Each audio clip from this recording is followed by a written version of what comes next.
Lucas. Lucas 1:37. Maikli lang po ito. Sabi dito, "For the word of God will never fail." Ang salita ng Diyos ay hindi po kumukupas. Ang salita ng Diyos kailanman ay hindi nagkakamali. Hindi po siya nawawala. Sa ibang salin po, sa Diyos ay walang imposible. So ito po kasi nanggaling sa salita ito ng anghel na nagkipag-usap kay Mary. Sapagkat si Mary po ay magdadalang tao. Sinabihan ng angel of God na ikaw, Mary, ay magdadalang tao. No? Ikaw ay lililiman ng banal na espiritu at ang ipapanganak mo ay isang banal at siya ay magiging tagapagligtas ng sangkatauhan o ng kanyang bayan. Kaya nga po, ang sabi ng angel, ang sabi ni Mary, how come? Paano ito mangyayari? Ganong ako ay walang karanasan. Sapagkat si Mary po ay walang karanasan, nakikipagtalik sa isang lalaki sapagkat siya po ay isang virgin. Ang sinabi nga po ng angel sa kanya, for with God nothing is impossible. For the word of God will never fail. Maganda po ngayong Christmas. Ang sabi po ni Mary, dito sa susunod na talata, Mary responded, I am the Lord's servant. May everything you have said about me come true. And then the angel left her. Now, sabi ni Mary doon sa angel, ako ay lingkod ng Panginoon, mangyari sa akin ang mga sinabi mo. Noong sinabi yun ni Mary doon sa angel, iniwan na siya ng angel. Bakit? Tinanggap yun ni Mary. Ngayong Kapaskuhan, ngayong pinagdidirawang nating buwan na ito, ang kapanganakan ng ating Panginoong Jesucristo, magandang, ito po, dalawa itong ating ilagay sa ating puso at isipan. Yung number 1, for the word of God will never fail. Ang salita ng Diyos ay hindi po yan mawawala. Hindi po yan na nagkakamali, no? Ang salita ng Diyos ay mananatili hanggang wakas. Kaya nga po magandang alam natin, ngayong Pasko si Jesus ay nananatili yan. Hindi po yan nagkukulang, hindi na po yan mamamatay, hindi na po yan nangiiwan, lagi po yan nandyan sa iyo at nasa akin.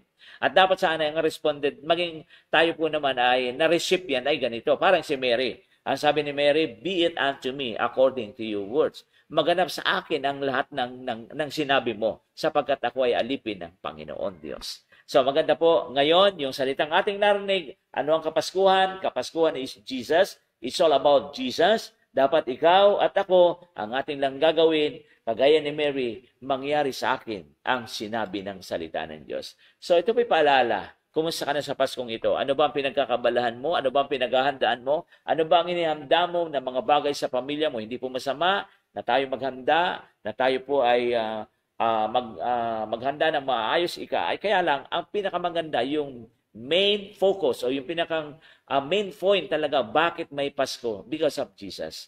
Maganda na ngayon ay maging kagaya tayo ni Mary na nagsabing, mangyari sa akin ang sinabi mo.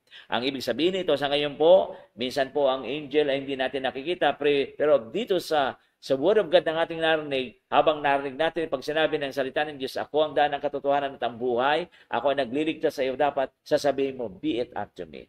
I agree, I receive, I believe. Yan. Dapat lagi nating tatanggapin yan, no? Sapagkat napakaganda ngayong celebration month na ito, maging ang paghahari ng salita ng Diyos na siya mismo ay talagang mag-overflow sa ating buhay, sa ating isip, sa ating pamilya, sa ating business, sa ating pamumuhay araw-araw upang tayo'y laging matagumpay at maging ganap na tagumpay sa ating pamumuhay sa bawat araw ng ating buhay. Let us pray. Sabihin mo, ang dasal na ito, Panginoong Jesucristo, binababa ko po ang aking sarili. Marami pong salamat sa mga salita mong hindi kumukupas, sa mga salita mo na hindi nawawala. Salita mo na mananatili hanggang wakas. Ang salita mo na walang wakas. Salamat po at naintindihan ko ngayong araw na ito na kailangan kitang tanggapin, paghariin, maging Diyos, Panginoon ng aking buhay. Salamat po at patawarin mo po ako sa lahat ng aking mga kasalanan. Mula ngayon, be my God, be my Lord, my Savior, and my Healer. In Jesus' name, Amen. If you do and follow that prayer, I tell you the truth, you are now become the children of the living God. Magpatuloy ka, kaibigan, kapatid, na makinig ng salita ng Diyos habang ipinapangaral ang patungkol sa paghahari ng ating Panginoon, para sa ganon patuloy po tayong magtagumpay sa ating pamumuhay araw-araw. Heavenly Father, thank you so much once again. May your name be glorified, be exalted forever and ever as long as we live, Father, here on earth in the name of Jesus. Pinagpala mo na, O Diyos, ang mga nanonood, nakikinig at makikinig pa ng mensahe mong ito, at hayaan mo ngayong Kapaskuhan na tunay na maranasan ang tunay na kapayapaan, dulot ng pagsunod sa iyong salita, paniniwala na ikaw ang Prince of Peace, ikaw ang prinsipe ng kapayapaan, ikaw ang aming Savior, ikaw ang aming great healer, ikaw ang aming,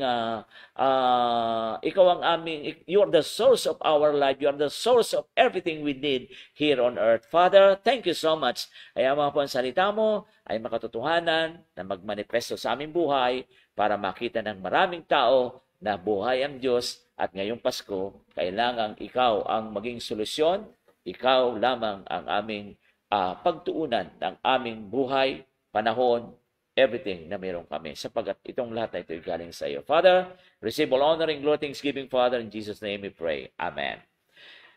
Beloved, thanks for watching. See you again.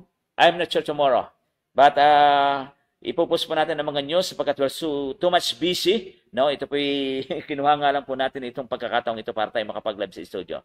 No? Again, salamat po sa inyong patuloy na pagtangkilik sa programang ito, sa City News na Production at Ronda Patrol News, at sa inyong lingkod, Morris Pronda, kasama ko sa studio si Joven Rodriguez. Kami po ay bumabati sa inyo ng maligayang Pasko at manigong bagong taon ang sumainyo. Higit sa lahat, ang paghahari ng Diyos ay inyong maranasan. Salamat po! Patuloy po na pakishare, pakilike, pakifollow ang programang ito upang sa ganun marami din po tayong maabot na mga kababayan, mga kaibigan, na kailangan po na makarinig din po ng salita ng katotohanan. Bye for now. I love you, and I love you. God bless.